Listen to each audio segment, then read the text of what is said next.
করছে না, রাইট। এখানে লাইট জ্বলেনি বা আমাদের বাজার সাউন্ড হয়নি, তার মানে এটা কিন্তু আমাদের ব্যাড কন্ডাক্টিভিটি, তাহলে আমরা সেটাকে লেফট সাইডে রেখে দিলাম। ঠিক আছে। এছাড়া দেখব আমরা বিভিন্ন ধরনের জিনিস নিয়ে যে তারা গুড কন্ডাক্ট। এখানে আমরা একটা তার নিয়েছি, এই তারের মধ্যে কারেন্ট যাচ্ছে কিনা সেটা আমরা একটু চেক করে নিতে পারি। তাহলে দেখে নাও আমরা এই তারের মধ্যে এখান থেকে কারেন্ট যাচ্ছে কিনা সেটা আমরা চেক করব।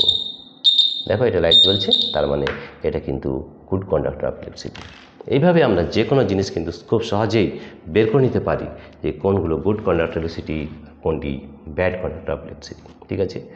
প্রথমে আমরা জেনে নিই যে কন্ডাক্টিভিটি আমাদের 3 ধরনের হয়।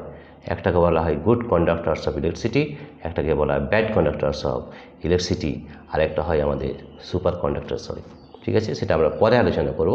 আমরা খালি এই দুটো আগে জানবো যে কোনগুলো গুড কন্ডাক্টরস অফ ইলেকট্রিসিটি আর কোনগুলি ব্যাড কন্ডাক্টরস অফ ইলেকট্রিসিটি। ঠিক আছে। এবার দেখো এখানে আমরা একটা